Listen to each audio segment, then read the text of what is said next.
Praise lord sir. నా పేరు జీడి సురేష్, మల్కాజిగిరి నుండి. ఓఫీర్ సార్‌కి వందనాలు.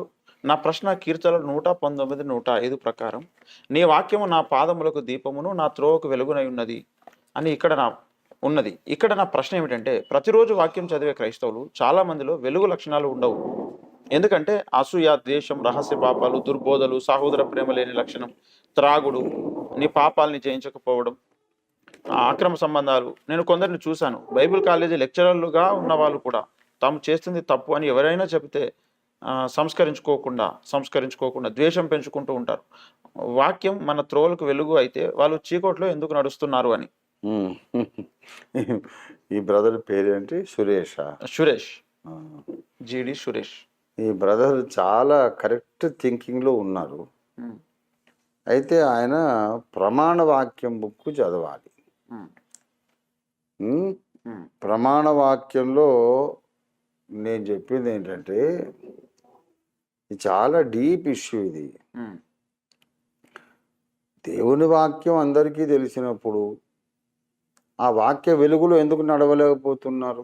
ఉమ్, వాక్యం చూపించిన దారి కాకుండా దీపం వెలుగుతుంది, దారి చూపిస్తుంది, వీడు ఇంకో దారి నడుస్తాడేంటి ఉమ్, అనేది ఆ బ్రదర్ రేజ్ చేసిన క్వశ్చన్. అది డెడ్లీ సీరియస్ క్వశ్చన్. అది ఉమ్, ఇప్పుడు అటువంటి సంగతులు చెప్పినందుకే వీళ్ళందరూ బోధకులను ద్వేషిస్తున్నారు.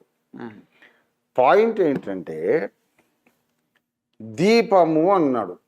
ఉమ్, ఇప్పుడు బ్రదర్ సురేష్ ఇంకా మిగతా వాళ్ళందరూ కూడా రాసి పెట్టుకోండి ఈ విషయం. దీపము అన్నాడు. ప్రత్యక్ష గుడారములో 7 ఉపకరణాలలో ఒకటి దీపస్తంభము. ఉమ్,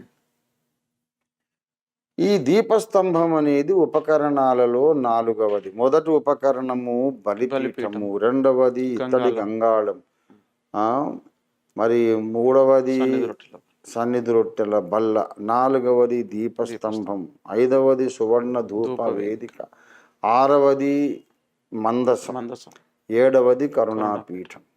మనము కరుణాపీఠము దగ్గరికి చేరుదము అంటాడు హెబ్రీ 4:16లో. సమయోచితమైనటువంటి కృప పొందుటకై మనము కరుణాపీఠం దగ్గరికి వెళ్దామంటాడు. అంటే కరుణాపీఠం అంటే 7వ ఉపకరణం. ఆ 7వ ఉపకరణం చేరాలంటే ముందు 6 చేరాలంటే ముందు 5 చేరాలంటే అంతకంటే ముందు 4, 7 మెట్లెక్కినట్టు.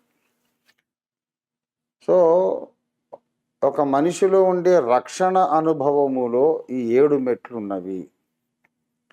క్రీస్తు సంఘము సంపూర్ణ సిద్ధిలోనికి వెళ్ళడములో ఈ 7 మెట్లు ఉన్నవి.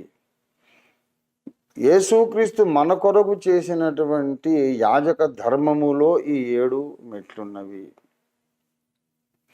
బలిపీఠము మొదటి ఉపకరణం అయితే బలి పశువు యేసయ్యే.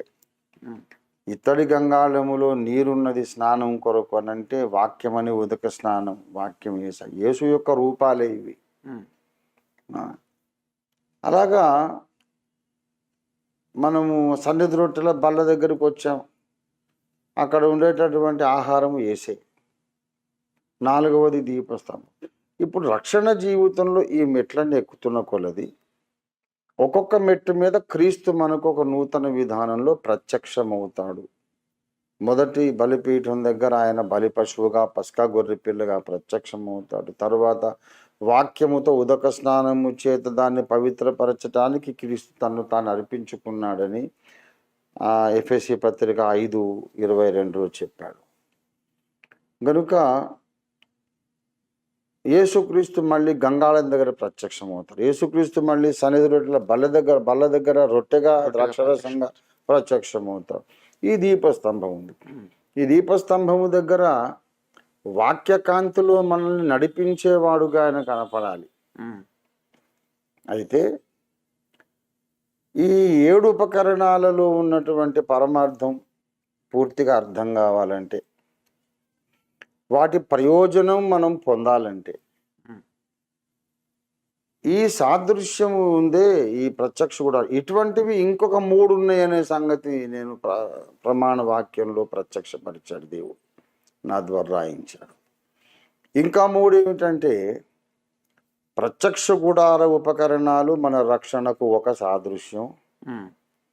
అంతకన్నా ముందు 7 దినాల సృష్టి, ఆ తర్వాత ఇశ్రాయేలు యొక్క అరణ్య యాత్రలు 7 ఘట్టాలు, తర్వాత ఇశ్రాయేలీయులకు దేవుడు నియమించిన 7 పండుగలు,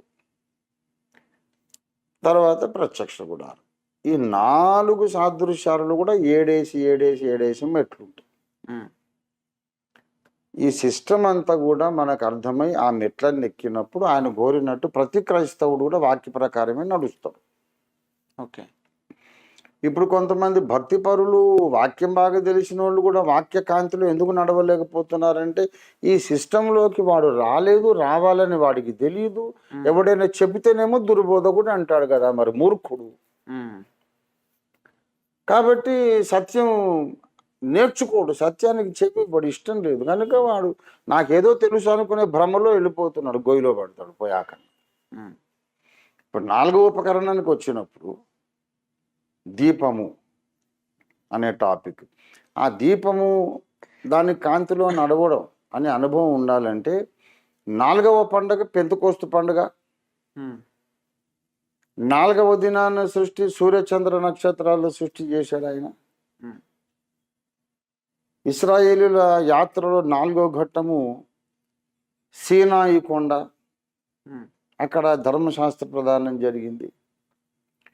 కనుక ఇవన్నీ ఈ 4వ మెట్టులో ఉన్నటువంటి మిగతా 3 కూడా ఉన్నప్పుడు ఈ దీపం మనల్ని నడిపిస్తుంది. పరిశుద్ధాత్మ పొంది ఉండాలి, వాడు ఒక నక్షత్రముగా చెక్కబడాలి. 4వ మెట్టు మీద రాతి పలకల మీద ధర్మశాస్త్రం రాయబడింది, మన గుండెల మీద రాయబడాలి. ఇవన్నీ ఉన్నప్పుడు ఆయన చెప్పినట్టు పాస్టర్లు వాక్య వ్యతిరేకంగా నడవరు. ఉమ్, మరి పాస్టర్కి నేర్పడం కష్టం కదా, వాడు నేర్చుకోడు, సంఘానికి నేర్పరు. ఉమ్, ఇది చాలా సీరియస్ క్వశ్చన్. ఇది వాక్యము నా పాదములకు దీపము అని బైబిల్లో ఉంది కనుక ప్రతి క్రైస్తవుడు ఆ వాక్య దీపము కాంతిలో ఎందుకు నడవడం లేదంటే ఆ దీపము అనే మెట్టు మీద ఉన్న మిగతా 3 వీడికి ఇష్టం లేదు. పరిశుద్ధాత్మాభిషేకం ఇష్టం లేదు,